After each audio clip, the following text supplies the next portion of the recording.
აუდიზია შეხვედრის ადგილი. მოგესალმებით გადაცემის სტუდიიდან. დღეს უამრავი ადამიანი დარდობს წიგნის მომავალზე. შეიძლება თუ არა რომ წიგნი რაიმემ შეცვალოს. კომპიუტერით შეგვიძლია ვითამაშოთ, გავერთოთ და უკავშირდეთ დედამიწის მეორე მხარეს, რომელს ვანიჭებთ უპირატესობას. ამ თემაზე ჩვენ მოვამზადეთ სიუჟეტით და მოდით ვნახოთ თუ რას ფიქრობენ მოზარდები. წიგნი თუ კომპიუტერი? შეკითხვა, რომელიც აქტუალობას არ კარგავს. გაწია თუ არა კომპიუტერმა წიგნის მოთხოვნა განზე და ჩაანაცვლებს თუ არა წიგნს ელექტრონული ბიბლიოთეკა. რას ამბობენ ახალგაზრდები და რას ფიქრობენ ამ საკითხზე უფროსები? ამის გასარკვევად ქალაქ ზუგდიდის ცენტრალურ ბიბლიოთეკას ვეწვიეთ, სადაც 9-დან 4 განყოფილება მკითხველს ემსახურება. ინტერნეტის საშუალებით ძირითადად არ ვკითხულობ, რადგან თვალისთვის ძალიან ცუდია, უფრო მორჩევნია რომ მოვიდე აქ და წიგნები წავიკითხო. აქ არის ძალიან ბევრი წიგნები, მაგრამ ზოგიერთები აკლია და ძალიან კარგი იქნება თუ დაეხმარები ამ ბიბლიოთეკას წიგნების შევსებაში. ხშირი სტომარი ვარ ბიბლიოთეკის, ხშირად ვკითხულობ წიგნებს, მიუხედავად იმისა, რომ ეხლა აბიტურიენტი ვარ და იმდენად დიდ დროს ვერ ვუთმობ თავისუფალი წიგნების კითხვას. მაინც მოვდივარ ხოლმე ხშირად, იმიტომ რომ სასკოლო პროგრამებშიც, ასე ვთქვათ, მეხმარება ეს ბიბლიოთეკა სხვადასხვა კრიტიკული წერილების სახით და რაც შეეხება ინტერნეტით მოპოვებულ ინფორმაციას, ძალიან ხშირად ვიპოვებ ხოლმე ინტერნეტით, მაგრამ წიგნში გაცილებით უფრო მრავალმხრივი ინფორმაციის მოძიება შეიძლება ჩემი აზრით და შესაბამისად ამიტომ არის უკეთესი ბიბლიოთეკაში მოსვლა და აქ წიგნების კითხვა. ბიბლიოთეკას აქტიურად ვსტუმრობ, ხშირად გამომაქვს პროზა, პოეზია, ბიბლიოთეკის ფონდი მდიდარია ამ მხრივ და გამომაქვს და მომწონს. ინტერნეტიდან მიწევს უფრო მოძიება ზოგიერთის, მაგრამ ბიბლიოთეკით როგორც ასეთი კმაყოფილი ვარ. ბიბლიოთეკა მკითხველის რაოდენობას არ უჩივის. აბონემენტის განყოფილების გამგე ინგა ქარჩავა ამბობს, რომ წიგნადი ფონდი პერიოდულად ივსება და ყველა ასაკის მკითხველს აკმაყოფილებს, თუმცა არც იმას მალავს, რომ ახალგაზრდები ძირითადად მასალებს ინტერნეტიდან იძიებენ. დღევანდელი მონაცემებით განყოფილებაში ჩაწერილია 755 მკითხველი. რაც შეეხება მკითხველების კატეგორიას, უფრო მეტად დადიან სტუდენტები და მოსწავლეები, სარგებლობენ როგორც სახელმძღვანელოებით, ასევე მხატვრული ლიტერატურით. ასევე მინდა გითხრათ, რომ დადიან ხანდაზმული ადამიანები და მათაც გაქვთ მათთვის საინტერესო ლიტერატურა. ხოლო რაც შეეხება იყენებენ თუ არა ინტერნეტს მკითხველები, იყენებენ და ეს უწრფელად რომ გითხრათ, ბავშვები მოდიან და ამბობენ, რომ პედაგოგები, მასწავლებელი გთხოვს, რომ მაინცდამად ინტერნეტიდან ამობეჭდილ ინფორმაციას. ბავშვთა ოთახში მოსულ პატარებს ფერადი წიგნები და მათთვის საინტერესო ლიტერატურა ადგილზე ხვდებათ. ზოგიერთი უპირატესობას წიგნს ანიჭებს, ზოგიერთს კი კომპიუტერი იზიდავს.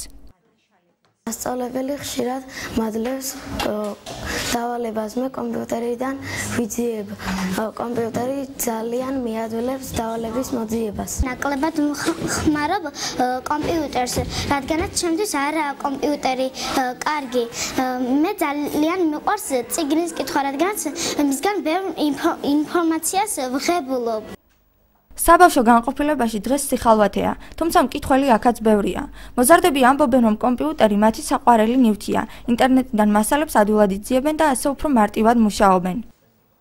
ინტერნეტს იყენებ ინფორმაციის მასაძებლად, რომელიც მჭირდება სკოლაში და უფრო მიადვილებს ინფორმაციის მოძიებას. მიყვარს ინტერნეტში მუშაობა, ინფორმაციების მოძიება და თამაში. ინტერნეტს თითქმის ყოველდღურად ვიყენებ, იმიტომ რომ მჭირდება ინფორმაციების მოძიება სკოლისთვის. ეს სწავლაში უფრო მიწყობს ხელს. დოდო კუხალეიშვილი ბავშვთა განყოფილებას წლებია ხელმძღვანელობს და ამბობს, რომ მკითხველთა სიმცირე ბოლო პერიოდში არ შეიმჩნევა, თუმცა მოზარდები ინტერნეტით მომსახურებას უფრო ხშირად ითხოვენ. ეს გახლავთ ქალაქის ცენტრალური ბიბლიოთეკის საბავშვო განყოფილება, რომელსაც მიმდინარე წელს ყავს 600-მდე ახალი მკითხველი. ბავშვების მკითხველების დეფიციტი ნამდვილად არ არის საბავშვო განყოფილებაში. ბავშვები მოდიან, წიგნებს ხოვლობენ, ინფორმაციებსაც ვაძლევთ, მაგრამ უფრო მეტად ბავშვებს უნდათ, რომ კომპიუტერული ტექნიკით ისარგებლონ. რა თქმა უნდა, მივესალმებით ახალ ტექნოლოგიებს, კომპიუტერს, რომლებიც ბავშვებს უადვილებს ცოდნას და უფრო სწრაფად რომ მოიძიონ წიგნი, მაგრამ ჩვენ როგორც ბიბლიოთეკის მუშაკები და წიგნის პროპაგანდისტები უფრო მეტად ბავშვებს მოუწოდებთ, რომ უფრო მეტი წიგნი იკითხონ. წიგნებიდან მიღებული ცოდნა, რა თქმა უნდა, უკეთესი იქნება. კითხველთა დარბაზის თითქმის ყოველდღიური სტუმარი, პედაგოგი ავთანდილ ფირცხელიანი ახალგაზრდების ინტერნეტთან მიჯაჭვულობას, თანამედროვე ტექნოლოგიების გაზრდას და ინფორმაციის იოლად მოპოვებას უკავშირებს. ახალგაზრდებს უფრო ურჩევნიათ ინფორმაციის მიღება კომპიუტერიდან, წიგნს წაკითხვა, გადაშლა, სხვადასხვა გვერდების მოძებნა ამა თუ იმ საკითხისა უფრო ძნელია ვიდრე კომპიუტერში. შეხვალ კომპიუტერში და ეგრევე აკრიფავ ამა თუ იმ ნომერს, ამა თუ იმ მომენტს და ესა მეტი არაფერი არ მეტია. ორივე ნივთს თავისი დანიშნულება და ფუნქცია აქვს და ორივე მათგანის სწორი გამოყენება უნდა შეგვეძლოს. წიგნის სულიერი საზრდოა ცხოვრების ახმაში, განათლებაში, ლექსიკის ჩამოყალიბებაში, ცხოვრების წარმართვის თეორიას გვასწავლის. რაც შეეხება კომპიუტერს, თანამედროვე ცხოვრების უმნიშვნელოვანესი ატრიბუტია, რომ არ ჩამორჩეთ თანამედროვეობას. როგორც ხედავთ, უპირატესობა კომპიუტერს ენიჭება. მაგალითად კი ის მოყავთ, რომ კომპიუტერით უფრო ადვილად იძიებენ ინფორმაციებს და ხშირ შემთხვევაში დროის გასაყვანადაც იყენებენ. ყოველ მათგანს თავისი ადგილი აქვს ცხოვრებაში. დღეს წერასა და კითხვას აღარავინ უჩივის, რადგან ადამიანები დარწმუნდნენ, რომ იგი არ კლავს, არამედ აწრთობს და აძლიერებს მათ. ჩვენი შეხვედრის ადგილი ამჯერად ქალაქის სიამაყე და სავიზიტო ბარათი დადიანების მუზეუმი და სასახლის სკვერია, რომელიც ნებისმიერი ასაკის დამთვალიერებელს იზიდავს. მოდით ვნახოთ, რა მოამზადა ჩემმა უფროსმა კოლეგამ ლევან კალანდიამ. დადიანების სასახლე, ბოტანიკური ბაღი და ეზო ჩვენი ქალაქის სიამაყე და მთავარი სავიზიტო ბარათია. მუზეუმი 1921 წელს დაარსდა და სამეგროლოს უკანასკნელი მთავრის დავით დადიანისა და მისი ოჯახის წევრთა პირადი ნივთები ინახება. ასევე მსოფლიო მნიშვნელობის სამუზეუმო ექსპონატები და რელიგიური სიწმინდეები. 1918 წელს, როცა საქართველომ დამოუკიდებლობა მოიპოვა, აკაკი ჭანტურიამ, რომელსაც განათლება ლონდონში ჰქონდა მიღებული, სათავეში ჩაუდგა ზუგდიდის დადიანების სასახლის მუზეუმის დაარსებას. სამუზეუმო ექსპონატები, რომლებიც გორდის, სალხინოს, მურის და ჭკადუაში სასახლებში იყო გაფანტული, მოაგროვა და თავი მოუყარა. დღეისათვის მუზეუმი 54,000 ექსპონატს ითვლის, ეროვნული და ევროპული კულტურული მემკვიდრეობის ნიმუშებს, ასევე უნიკალურ წიგნად ბიბლიოთეკას. მუზეუმში სისტემატურად ხდება სამუზეუმო ექსპონატების განახლება. უნიკალური ექსპონატები არის დაცული ზუგდიდის მუზეუმში. ყოველთვის ხდება მუზეუმის შევსება სხვადასხვა სახის ექსპონატებით. აქ არის დაცული ბიბლიოთეკა დადიანებისა, უნიკალური წიგნები არის შემონახული დადიანების დროინდელი უცხოენოვანი ლიტერატურა. მუზეუმს უამრავი დამთვალიერებელი ყავს როგორც საქართველოდან, ასევე უცხოეთიდანაც. სოფლიოს სხვადასხვა ქვეყნებიდან ჩამოდიან დამთვალიერებლები, მათ მოსწონთ მუზეუმი და დიდი კმაყოფილები მიდიან. ამაზე მიუთითებს თუნდაც იმ საბეჭდილებათა წიგნში არსებული ჩანაწერები, რითაც დამშვენებული არის ეს ჩვენი საბეჭდილების წიგნი. სასახლის ეზოს რეკონსტრუქციისა და განახლების იდეა 2005 წელს გაჩნდა. მანამდე აქაურობა ნაგავსაყრელად იყო ქცეული. ეზოს კეთილმოსაწყობად იტალიის ერთ-ერთი სანერგე მეურნეობიდან ჩამოტანილი იქნა სპეციალური მცენარეები, რომლებიც წელიწადის ყველა დროს ცოცხლობს. ეზოს მოწყობა დაპროექტებულია არქიტექტორ დავით ყურდღელიას მიერ, რომელიც თავიდან ბოლომდე ხელმძღვანელობდა არქიტექტურულ სამუშაოებს. ამჟამინდელი ადგილობრივი და ცენტრალური ხელისუფლების ზედამხედველობით ეს უნდა ყოფილიყო დასვენების ადგილი არა მარტო ზუგდიდებისთვის, არამედ ზუგდიდის სტუმრებისთვის რა. არქიტექტურულ კომპლექსთან შესაბამისობაში. ამოცანა იყო შემდეგი, რომ მიუხედავად იმისა, რომ ეს არქიტექტურული კომპლექსი წარმოადგენდა ძეგლთა დაცვის ობიექტს, მაქსიმალურად შევეცადეთ, რომ უხეში ჩარევა არ გავკეთებია ამ ობიექტზე. პირიქით არსებობდა რაღაცნაირი არქიტექტურული ფორმები დღევანდელი შადრევის ადგილას, რომლის დემონტაჟიც გადაწყდა და სწორედ იმ ადგილას იქნა მიღებული გადაწყვეტილება, რომ წყლის ჭავლით შექმნილიყო ფორმა, რომელიც ხელს არ შეუსრულდა ამ კომპლექსს. აგრეთვე ტერიტორიაზე იმ პერიოდისთვის მოწესრიგდა სავალი ბილიკები, დაიდგა დასასვენებელი სკამები, განათების ბოძები და რაც შეეხება განათების ბოძებს, მიუხედავად იმისა, რომ ეს წარმოადგენს თანამედროვე ფორმას, მაქსიმალურად ვეცადეთ, რომ შესაბამისობაში ყოფილიყო იმ კომპლექსთან, რომელ კომპლექსიცაა დღეს საუბარი. სწორედ აი ამ ტერიტორიაზე იდგა ეს ხეები, ნაძვის მაღალი ხეები, რომლის მოჭრაც გადაწყდა იმის გამო, რომ ხელს უშლიდა ფასადს, ფარავდა და არ აღიქმებოდა შორიდან აღიქმებოდა ხეები და არა ფასადი. რაც შეეხება ჭიშკარს, ჭიშკარი იქნა აღმოჩენილი ქალაქ თბილისში, ალდაბარში, ერთ-ერთი ვაჭრის სახლთან, დაახლოებით მე-19 საუკუნეში ამ ვაჭარმა ის იჩქარი შეიძინა და წაიღო დაკიდა თავის საქმთან. თბილისის მერის მხარდაჭერით მოხდა ამ ჭიშკრის დემონტაჟი თბილისში. გაკეთდა მისი ზუსტი ასლი, რომელიც დღეს არის ამ ადგილას განთავსებული და რაც შეეხება ორიგინალს, ორიგინალი ინახება დადიანების სახლ-მუზეუმში. მიუხედავად იმისა, რომ რეკონსტრუქციის შემდეგ თითქმის 10 წელია გასული, მე მეამაყება, რომ დღესაც ეს კომპლექსი ინარჩუნებს პირვანდელ სახეს, რაც რეკონსტრუქციის შემდეგ აქ გაიცდა. სასახლის ეზო კეთილმოწყობის საქმეში უშუალოდ მონაწილეობდა ჩვენი რესპონდენტი ბესი ჭითანავა, რომელიც იმ პერიოდს იხსენებს. 2005-ში ჩაეყარა საფუძველი.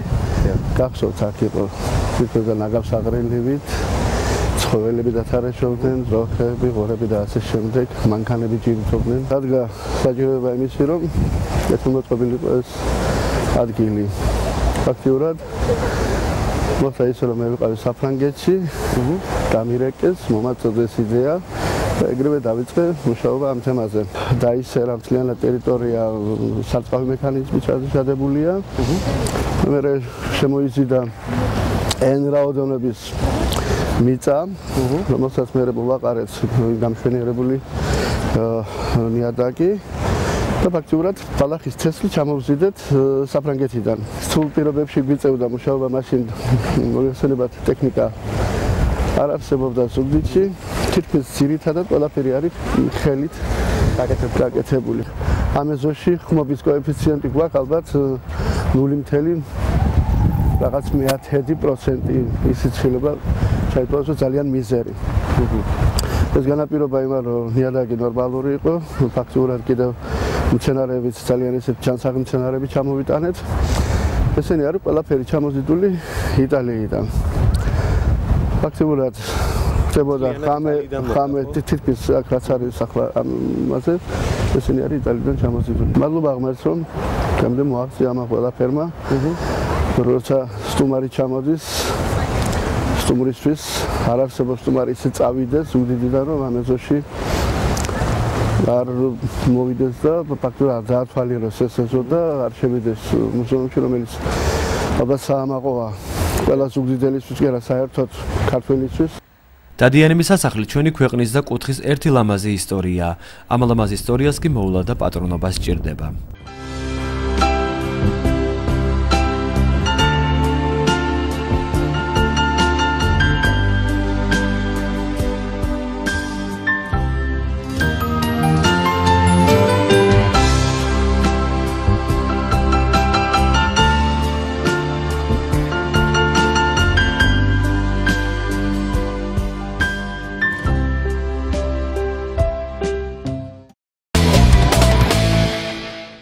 დამეთანხმებით, რომ ძალიან საინტერესო სიუჟეტი იყო. ახლა კი მოგიყვებით მოსწავლე ახალგაზრდობის სასახლესთან არსებული სტუდია რიბირაბოს აღსაზრდელებზე, რომლებიც შემოქმედებით წარმატებას აღწევენ.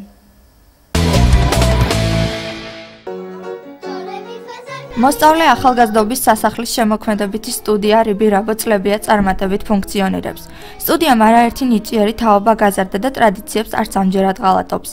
ქალაქ ფოთში 5, 6 და 7 ნოემბერს ჩატარდა ხელოვნების მეორე საერთაშორისო კონკურს ფესტივალი თეთრი თოლია, სადაც 18 ქვეყანა მონაწილეობდა.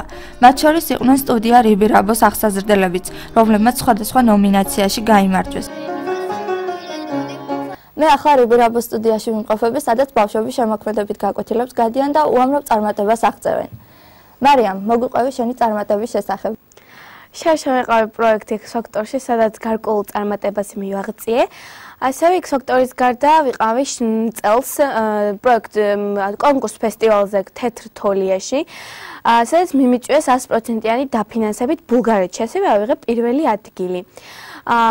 ასევე 2 წლის წინ იყო ესეთი კონკურს ფესტივალი ბათუმის მეორე საერთაშორისო კონკურს ფესტივალი, სადაც ავიღე პირველი ადგილი და მიმიწვიეს ბულგარეთში.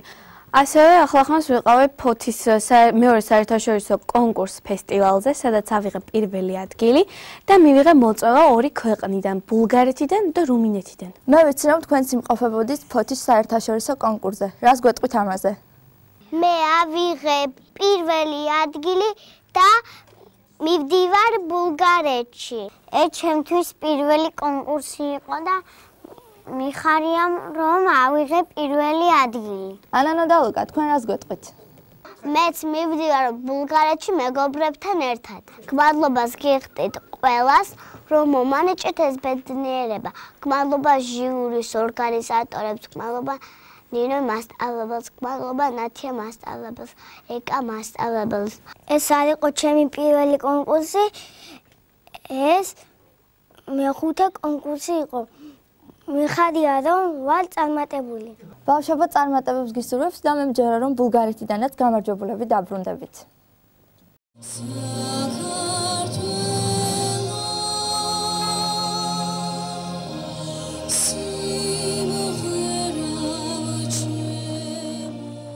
კონკურს ფესტივალებს წინ დატვირთული სამუშაო უძღვის.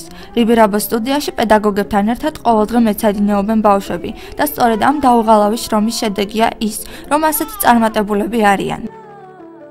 ბოლო კონკურსი იყო ფოთში ჩატარებული საერთაშორისო ხელოვნების ფესტივალი თეთრი თოლია, სადაც მონაწილეობა მიიღო ლუკა ხუფენიამ და მე მინდა აღვნიშნო, რომ ლუკა ხუფენია გახდა ამ ფესტივალის პრეზიდენტის ფავორიტი.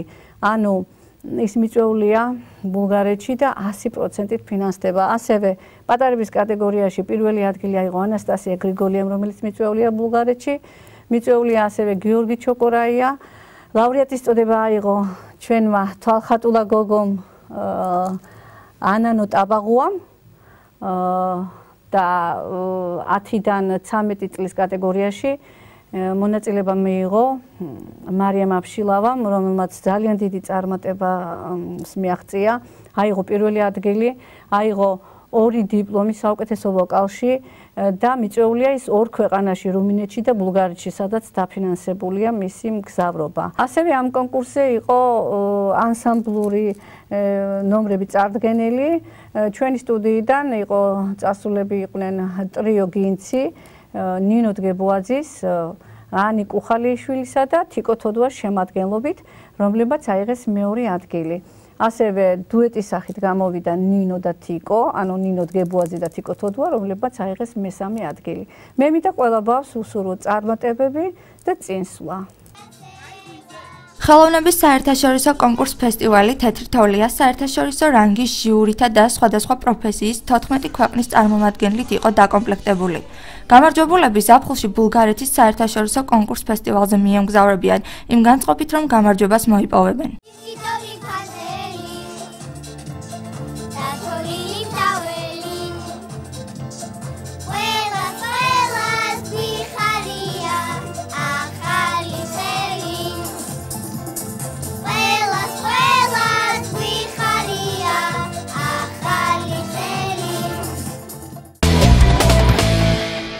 შეხვედრის ადგილი ოჯიზე წარმატებებს უსურვებს რიბირაბოელებს.